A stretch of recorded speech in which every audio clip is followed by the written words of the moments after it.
Bismillah. Waalaikumsalam warahmatullahi wabarakatuh. Ustadz, mohon pencerahannya. Ini sudah cerah situasi, cuaca sudah bagus. Mengenai peringatan Maulid Nabi Muhammad SAW, apa hukumnya? Dan bagaimana kalau umat Islam memperingati? Terima kasih atas pencerahannya. Waalaikumsalam warahmatullahi wabarakatuh. Baik, saya ingin kita paham dulu akar persoalannya. Al-Quran, surah ke-61, ayat yang ke-6, paling kiri sebelah atas. Quran, surah kedua Al-Baqarah, ayat 129, paling kiri sebelah atas. Kemudian Al-Quran, surah Yunus 10, ayat 57-58. Ditutup dengan At-Taubah di dua ayat terakhir. Taib. Sudah? Sekarang saya ingin coba kita membiasakan dulu untuk menilai sesuatu dengan penilaian secara ilmiah yang bersumber pada dalil-dalil yang ada, tidak sekedar menganalogikan dan main tebak-tebakan. Itu nggak baik dalam menyimpulkan hukum. Ya. Bismillah. Sekarang secara akademis, secara ilmiah, membahas sesuatu oleh para ulama diposisikan dulu, dispesialisasikan dulu dalam bentuk ta'rif namanya, definisi. Jadi kalau Anda ingin membahas sesuatu, kita harus sepakat dengan definisinya dulu. Ya, disebut dengan ta'rif. Ta'rif ini harus punya sifat jami' mani'. Jami' menghimpun semua unsur yang akan didefinisikan. Mani' mengeluarkan segala hal yang tidak terkait dengan definisi, sehingga pembahasan kita akan fokus pada hal yang akan dibincangkan. Awas, hati-hati. Kita ingin berbicara tentang sesuatu, tapi kita tidak sepakat dengan definisinya. Bagaimana bisa menyimpulkan hukumnya? Dan kelemahan orang-orang sekarang, ketika berbicara hukum, dia tidak tahu apa yang dibincangkan. Sekarang misal, kita akan bertanya tentang maulid. Apa hukumnya maulid? Kita harus sepakati dulu apa itu maulid. Awas, ini penting ini. Banyak masalah yang muncul sekarang, tapi tidak disepakati tentang ini. Banyak orang bahas tentang hukum musik. Hukum musik begini-begini. Begitu saya tanya apa itu musik, bingung dia jawab. Apa itu musik?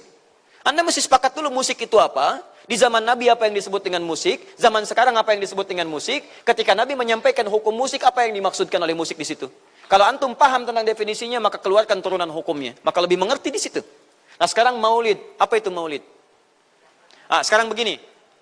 Maulid atau maulud? Mana yang benar?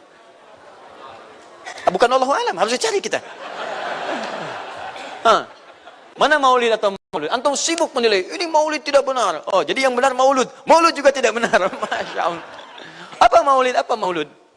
Baik, lihat. Kalau disebutkan maulid, itu waktu kelahiran. Waktu kelahiran. Awas, hati-hati nih ya, hati-hati. Ada kemarin saya lihat tulisan begitu bersemangat, Masya Allah, panjang-panjang nulis, ternyata salah paham, pahamnya salah. Ya. Maulid itu ulang tahun, bukan ulang tahun maulid itu.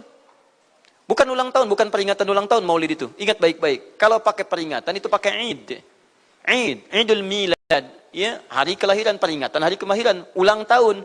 Tapi kalau cuma maulid itu waktu kelahirannya. Awas, hati-hati ya, hati-hati dalam memahami sesuatu. Kita mesti detil dan jeli dalam memahaminya. Jadi kalau disebutkan maulid itu waktu kelahirannya. Kalau disebutkan maulud itu artinya bayi yang lahirnya. Bayinya yang dilahirkan. Nabinya. Kalau dalam konteks Nabi. Jadi kalau disandingkan dengan kalimat maulidun Nabi artinya waktu lahirnya Nabi. Jelas ya? Kalau maulud Nabi itu artinya nabinya, nabi yang dilahirkan. Jelas? Saya ulang, maulid apanya? Waktunya. Kalau maulid Nabi artinya apa? Waktu Nabi dilahirkan. Baik, maulud artinya apa? Nabinya. Kalau maulud Nabi artinya apa? Nabinya yang lahir. Jelas sampai sini? Sudah. Ya, selesai pembahasan secara bahasanya. Nah, sekarang apa hukumnya maulid Nabi? Maulid Nabi enggak ada hukumnya. Karena waktu lahirnya Nabi, bagaimana kita bisa melekatkan hukum pada waktu lahirnya Nabi? Lahir ya lahir. Jelas ya? Ustadz, apa hukumnya maulid Nabi? Antum kenapa? Apa hukumnya waktu lahirnya antum? Hah? Antum lahir apa hukumnya?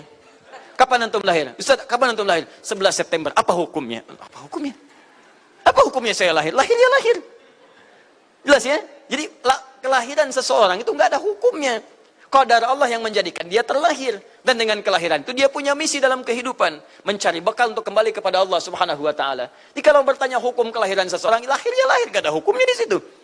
Paham ya? Hukum itu terletak pada perbuatan seseorang, bukan pada kelahiran seseorang. Ketika dia berbuat dengan aspek kesadarannya, maka muncul hukum di situ. Awas, antum pun mesti belajar tentang hukum. Jangan salah menyebutkan hukum. Hukum terletak pada perbuatan, bukan pada benda, dan bukan terletak pada waktu. Jadi ketika ada perbuatan melekat pada benda dan waktu itu, maka muncul hukum. Apa hukum gelas? Halo? Tidak ada hukumnya. Tapi kalau menyebutkan apa hukum gelas yang menampung kemudian barang yang haram yang digunakan gelas ini melakukan perbuatan haram, baru muncul haram. Apa hukumnya gelas yang digunakan untuk melempar orang lain? Haram hukumnya. Apa hukumnya gelas yang digunakan menampung air minum untuk diminum dalam keadaan yang sehat? Sunnah hukumnya. Jelas ya? Apa hukumnya golok? Golok digunakan apa? Kalau digunakan menyembelih hewan kurban, maka jadi sunnah hukumnya. Kalau golok digunakan untuk menyakiti orang lain, mengancam. Siapa nama kamu? Oh, Masya Allah pakai golok. Ya, hati-hati. Nah, itu haram hukumnya. Jadi benda terletak kepada, maaf, perbuatan yang melekat kepadanya. Apa hukumnya hari kelahiran? Hari kelahiran nggak ada hukumnya. Yang melekat hukum itu bagaimana menyikapi hari kelahiran itu. Itu poinnya. Paham ya? Ketika ada perbuatan melekat kepadanya, maka di situ ada hukum. Maulud itu bayinya, berarti nabinya. Apa hukum maulud? Apa hukumnya nabi? Nabi yang lahir, gak ada hukumnya. Jadi kalau Anda menolak maulud dengan pengertian seperti ini, maka Anda keluar dari Islam. Kalau dalam hukum seperti ini, saya menentang maulid Nabi, berarti Anda menentang kelahiran Nabi SAW. Saya menentang maulud Nabi, berarti Anda berhadapan dengan Nabi, Anda musuh Nabi. Jadi kalau Anda dimaksudkan dengan kata maulud dan maulid, Anda tidak bisa menentangnya, bisanya menerima. Saya menerima. Menerima. Kenapa? Karena dalam pengertian bahasa, maulid itu artinya waktu kelahiran. Maulud artinya nabinya. Jangankan saya, siapa saya dibandingkan Nabi Isa alaihissalam? Nabi Isa itu hidup 600 tahun sebelum Nabi Muhammad SAW dilahirkan. Nabinya belum ada. Nabi Isa sudah ada. Tiba-tiba, umatnya menduga, Nabi terakhir itu Nabi Isa. Karena Nabi Isa punya sifat yang mirip di ramalan kitab, yang mengatakan Nabi terakhir itu punya sifat baik dengan masyarakat lingkungan sosialnya. Dan Nabi Isa itu lembut luar biasa, jangankan pada manusia, pada hewan pun, itu lembutnya luar biasa. Jalan dengan muridnya. Di perjalanan kemudian ada aliran anak sungai melihat bangkai hewan. Sudah jadi bangkai, baunya luar biasa. Kata muridnya, guru, bau sekali bangkai ini. Kata Nabi Isa alaihi salam, Al-Masih, yang disebut oleh sementara orang dengan Yesus, itu Nabi, bukan Tuhan. Nabi beliau mengatakan, kata Nabi Isa, perhatikan, begitu putih sekali dan bersih giginya. Kata muridnya, Tuan Guru, kenapa Anda mengatakan demikian? Kata Nabi Isa, karena manusia hanya akan menyampaikan apa yang ada dalam benak pikirannya. Jadi kalau pikiran Anda kotor, Anda akan melihat bangkainya saja. Tapi kalau pikiran kita baik, kita akan mencari yang terbaik dari hewan itu. Bukankah dia ciptaan Allah? Bukankah dalam setiap ciptaan ada hikmah dan kebaikan? Perhatikan bagaimana putih bersih giginya. Jadi kalau bangkai saja bisa menjaga kebersihan gigi, kenapa kamu yang masih hidup tidak mesti? Ya minimal kamu jaga perasaan. Minimal jaga perasaan, kan? Tapi itulah luar biasa. Di sini sering diambil hikmah bahwa teko akan mengeluarkan isi tekonya. Isinya kopi, keluar kopi. Isinya air bening, keluar bening. Isinya susu, keluar susu. Demikian juga kita. Bayangkan, Nabi Isa bukan hanya pada manusia, pada hewan yang telah jadi bangkai pun, itu mohon maaf, kalimatnya dan sikapnya begitu indah, luar biasa. Maka diduga oleh kaumnya itu Nabi dan Rasul yang terakhir. Saat mendengar kalimat itu, kata Nabi Isa, bukan saya. Nabi terakhir punya sifat sama seperti saya dalam hubungan dengan makhluk. Jadi bukan cuma dengan manusia, dengan hewan, jangan sakiti. Kalaupun menyembelih, jangan sakiti hewannya. Makanya Nabi ini akan memberikan isyarat-isyarat yang sangat indah. Masya Allah. Pada tumbuhan, dia jaga. Tapi Nabi yang terakhir ini punya keunggulan yang tidak bisa disaingi oleh Nabi-Nabi lainnya. Apa itu? Ibu bapak sekalian, tingkat kedekatannya dengan Allah luar biasa. Ibadahnya luar biasa. Dalam bahasa Arab, tingkat kebaikan yang terkait dengan makhluk secara sosial, itu kalau satu kebaikannya disebut dengan Mahmud. Tapi kalau banyak kebaikannya disebut dengan Muhammad. Muhammad. Tapi kalau hubungan dengan Allah, ya dengan Khalik, kalau punya tingkat hubungan yang baik, satu sisi saja disebut Hamid namanya. Hamid. Antum rajin tahajud, tapi belum konsisten puasa sunnah. Maka antum namanya Hamid. Perempuannya Hamidah. Misal ada perempuan namanya Wanda, pakai Hamidah. Wanda Hamidah.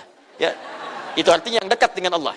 Jadi kalau ada yang namanya Wanda Hamidah, jauh dari Allah. Ya, kemudian pendapatnya menyimpang dari ketentuan Allah, mesti diingatkan. Anda Hamidah. Anda dekat dengan Allah. Maka tidak layak mengeluarkan statement yang tidak sesuai dengan hukum-hukum Allah Subhanahu Wa Taala. Ya, Hamid.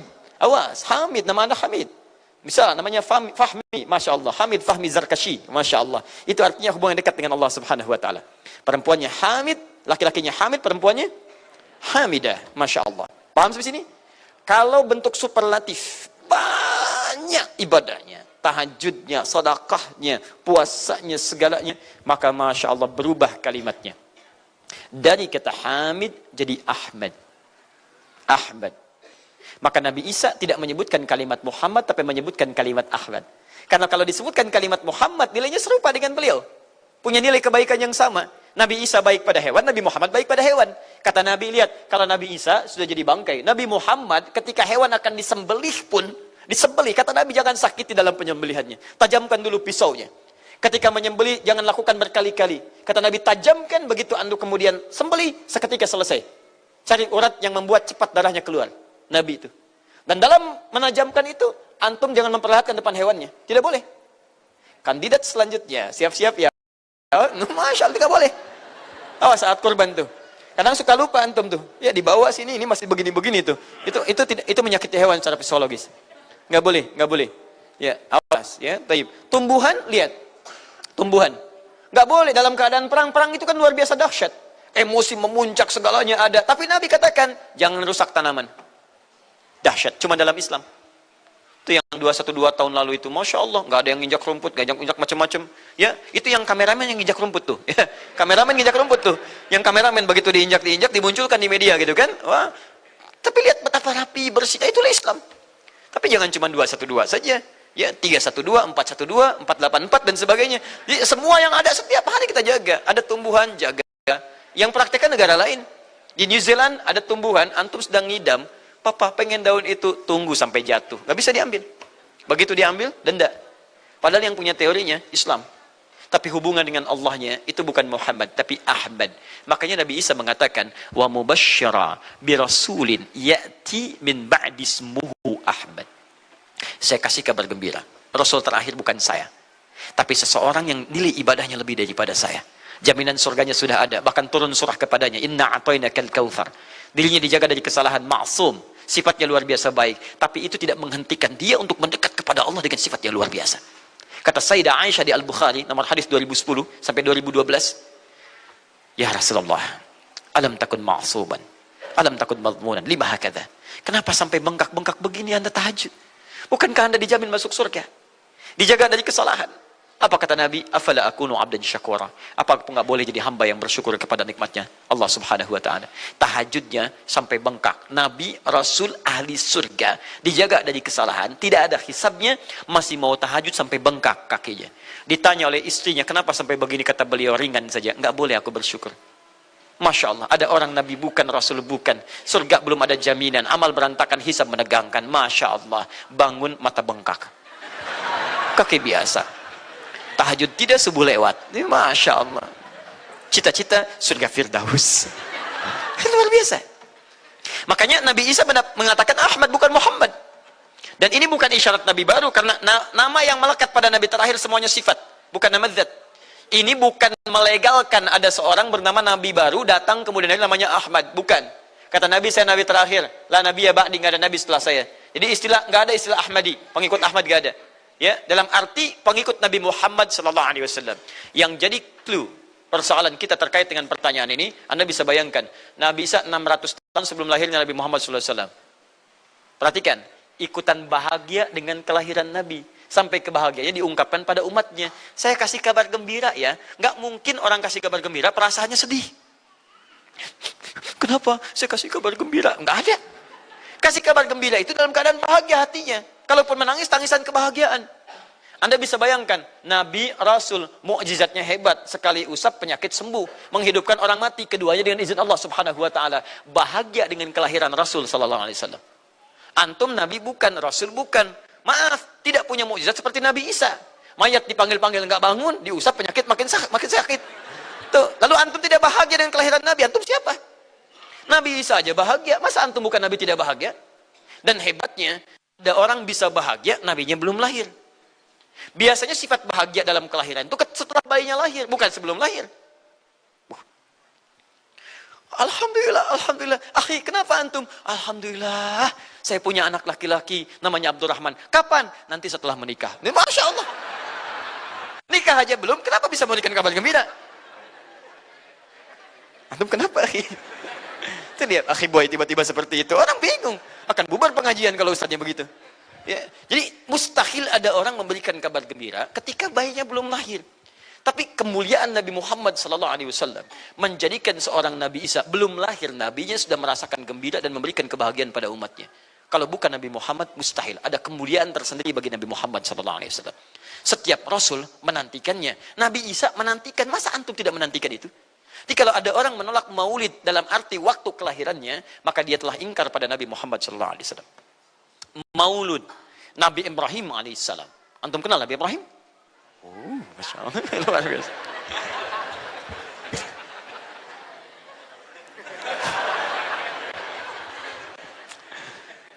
Dimanapun Anda berada, memang hari ini banyak orang berkumpul di Monas untuk bermunajat kepada Allah. Tapi tidak harus menjadikan kita menjadi tidak fokus. Di sini ada yang kenal Nabi Ibrahim. Alhamdulillah.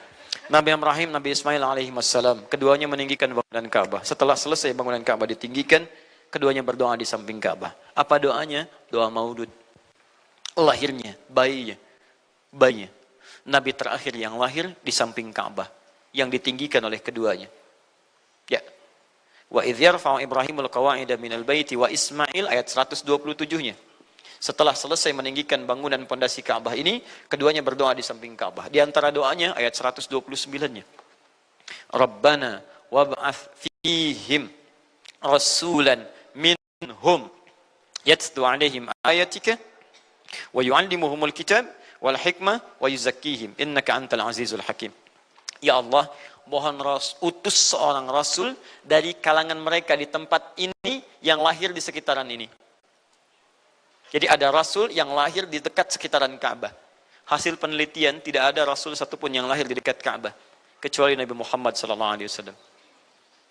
Ya, silahkan cek. Kami baru kembali dari sana dan sampai sekarang tempat dilahirkannya masih ada dan disamarkan dalam bentuk museum. Ya, di bawahnya ada perpustakaan Al-Maktabah Qadimah. Di kalau antum dari Zamzam di sini, ini As-Safwa. Ya, nyebrang sedikit ini Istana Raja, dalam jarak cuma 15 meter ke sini kurang lebih. Lurus ke sini, kemudian belok langsung ke sebelah kanan. Di sini ada jembatan ke atas, ke lantai yang ketiga, ya, naik ke sini. Kemudian di sini antum langsung belok ke pintu sini. Ini ada Babul Ajyad, bab yang ke pintu ke-25. Ini bab Ismail, pintu ke-26. Antum lurus saja ke sini, jangan belok sini, jangan belok sini. Di sini kemudian ada gate lurus King Abdul Aziz, yang pertama di sini. Ya, antum belok kanan sini, lurus sekitar 30 meter dari sini, sebelah kanan ada pos satpam. Di atas pos satpam ada kamera CCTV 1. Dari sini antum jalan sampai ujung, di ujung sini, dari sini ke sini ada 35 kipas di atas. Pas di ujung sini. Kemudian ambil lurus ke sini, di sini ada bab Ali, ini masih dibuka. Babus Salam ini ditutup, di sini sebelumnya babun Nabi. Kemudian ambil tarik garis lurus dari Babus Salam ke sini, dari jarak sini ujung ke sini, ya ada sekitar 200 meter. Ke ujung sinilah, di sini ada bangunan warna krem di sini.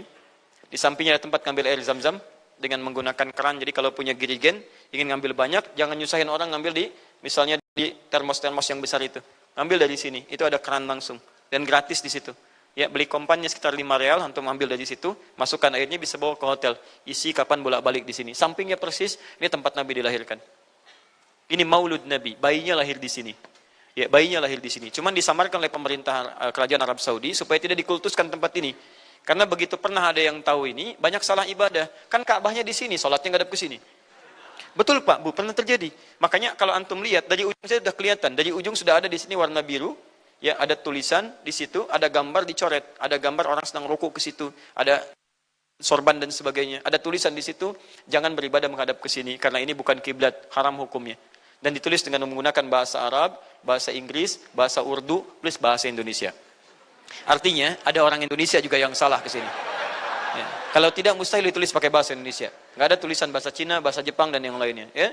Nah, jadi ini kemudian dicoret, tapi tidak mencoret tentang situs pernah lahir di sini Nabi Muhammad SAW. Jadi artinya doa dua nabi tadi dikabulkan oleh Allah Subhanahu wa taala. Nabi Ibrahim, Nabi Ismail. Dan tahukah Anda, keduanya berdoa jauh sebelum kedatangan Nabi Isa. Saya pernah katakan 30 generasi sampai Nabi Ibrahim, tadi Nabi Muhammad SAW.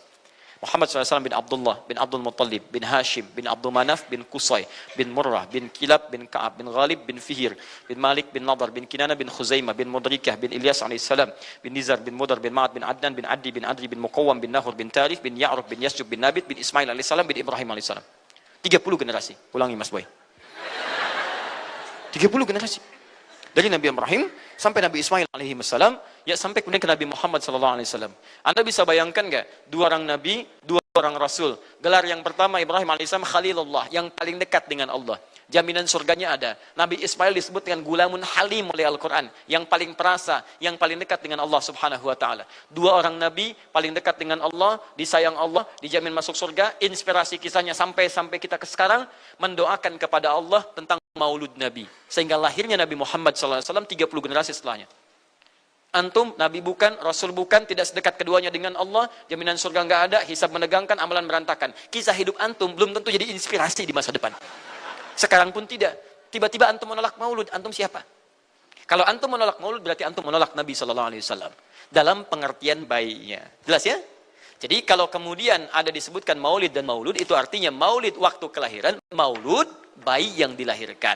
Sekarang bagaimana menyikapi maulid dan maulud itu? Saya tahu nabinya dilahirkan, nabinya sudah ada. Jelas ya? Maka kemudian saya pun tahu waktu kelahirannya. Bagaimana kemudian menyikapi itu semua? Maka Masya Allah, Quran surah ke-11 tadi, 10 tadi, Yunus, ayat 57 sampai 58. Kalau sampai kemudian ke 58-nya, faliyafrahu. Gembira antum. Gembira, bahagia, silahkan. Ya, maksud tidak gembira, Nabi Isa gembira, kita tidak gembira. Ya, Nabi Ibrahim gembira, kita tidak gembira. Nabi yang tidak melihatnya gembira. Masa kita yang mendapatkan bagian Nabi tidak gembira? Jelas ya? Nabi yang mengharapkan hadir saat kedatangannya gembira. Kita yang mendapatkan kedatangan beliau walaupun tak mampu melihatnya, dan kita menjadi umatnya, masa tidak gembira? Umat dulu bukan bagian umat Nabi Muhammad, karena Nabi Muhammad tidak hadir di zamannya. Gembira dengan berita kedatangan Nabi Muhammad, padahal nabinya belum datang. Masa kita yang jadi umatnya, yang nabinya telah kemudian kita dapati, walaupun tidak melihatnya, masa kita tidak ikutan gembira? Maka pertama kita mesti gembira. Maka yang kedua, bagaimana mengekspresikan kegembiraan itu?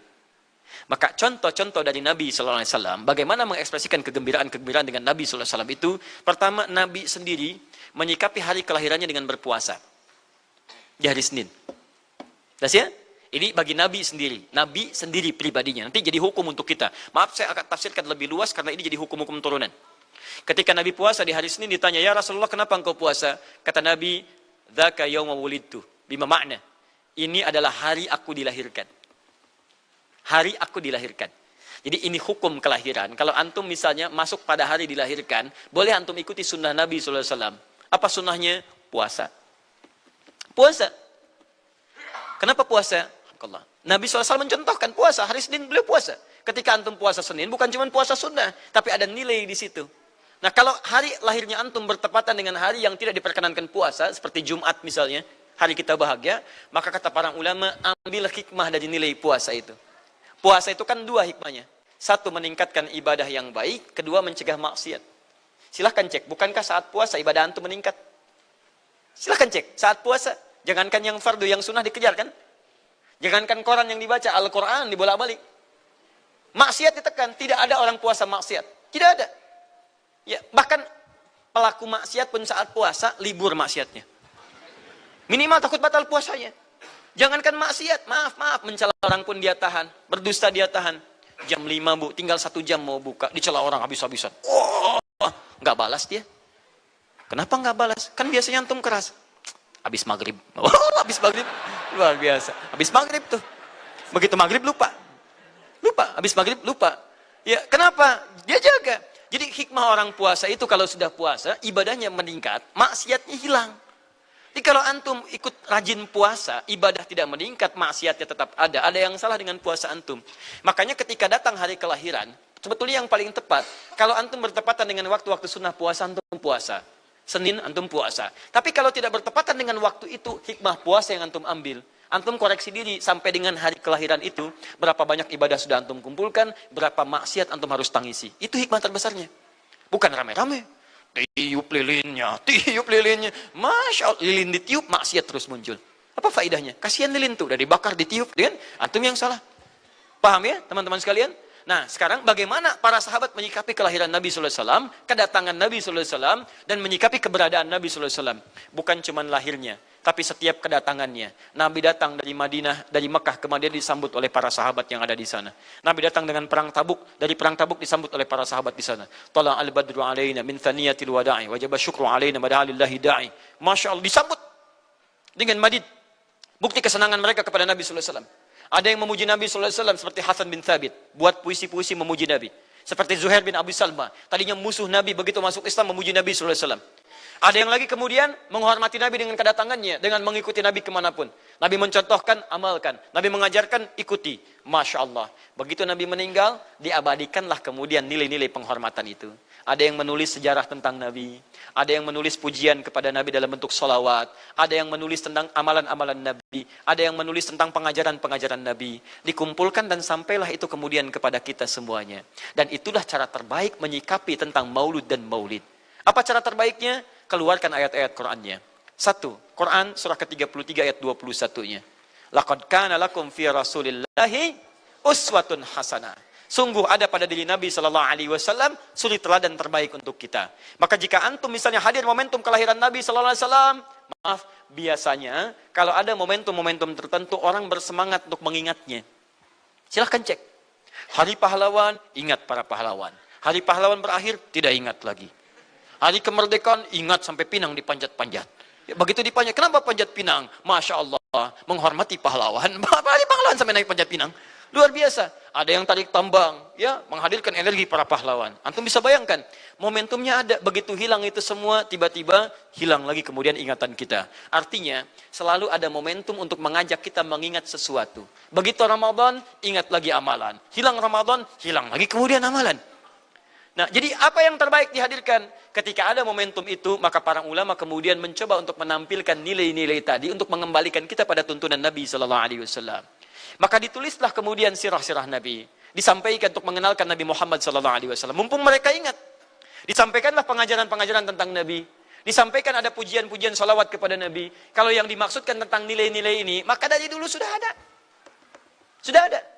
Dan yang sudah ada ini tidak dibatasi dengan waktu. Bukan muncul Rabiul Awal saja. Rabiul Awal ke Safar, datang lagi itu. Safar sebelumnya Safar, Rabiul Awal, kemudian ke Rabiul Akhir, muncul itu. Ke Jumada, muncul itu. Jadi maulid itu tidak dibatasi dengan waktu. Setiap waktu itu maulid.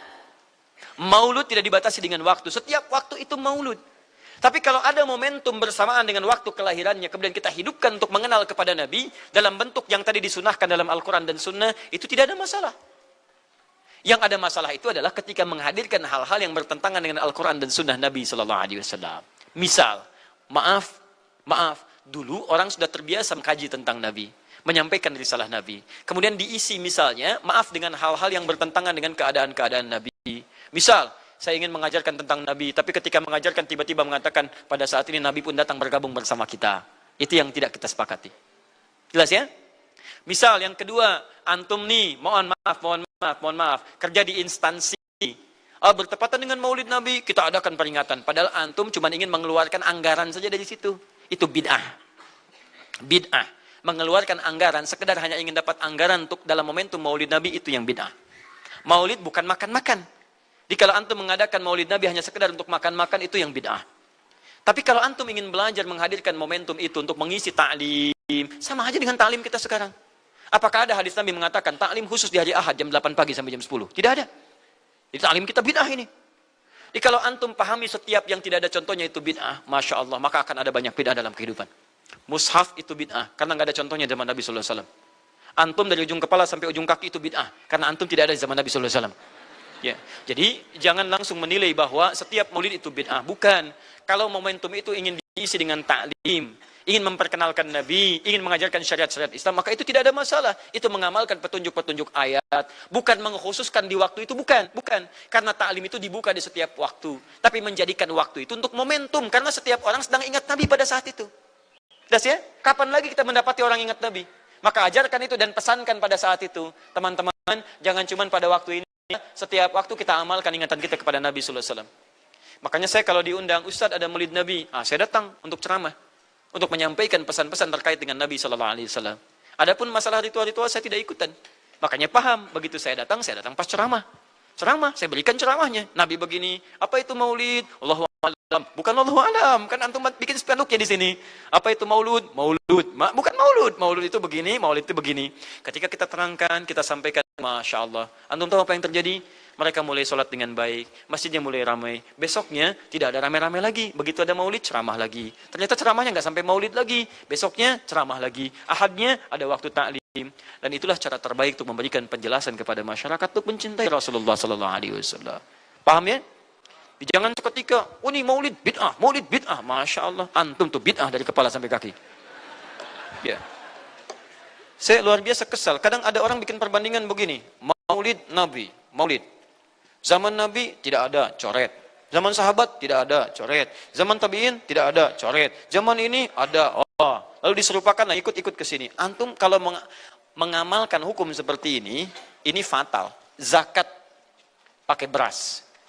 Zaman Nabi coret. Zaman sahabat coret. Ya, zaman tabi'in coret.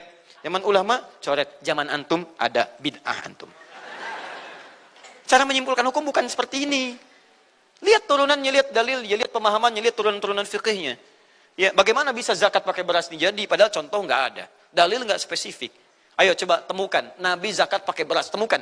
Kalau antum menemukan, Masya Allah saya bermohon kepada Allah supaya Allah mempercepat hajinya antum dan masuk surga tanpa hisab. Tiap hari saya doakan. Tidak cukup dengan amin. Cari dulu. Cari di setiap hadis Nabi zakat pakai beras. Saya sampaikan pada antum, sampai kiamat kurang 2 hari, antum nggak akan temukan. Sehari lagi buat sadar, ngapain nyari? Ya. Karena Nabi tidak pernah bersentuhan dengan beras. Silakan cari di kitab hadis palsu pun, sepalsu-palsunya nggak akan ditemukan. Capek pemalsu hadis mengarang hadis palsu tentang itu. Nggak akan didengar, nggak akan dilihat. Kenapa? Karena tidak ada. Ya, kata Muawiyah, hadza irqun, itu makanan pokok. Nabi zakat pakai kurma, pakai gandum. Ya, lihat, karena itu makanan pokoknya. Makanya setiap makanan pokok yang digunakan, kata para ulama, mendekati kaidah usul fikihnya. Lihat, kaidah usul fikih diambil di sini.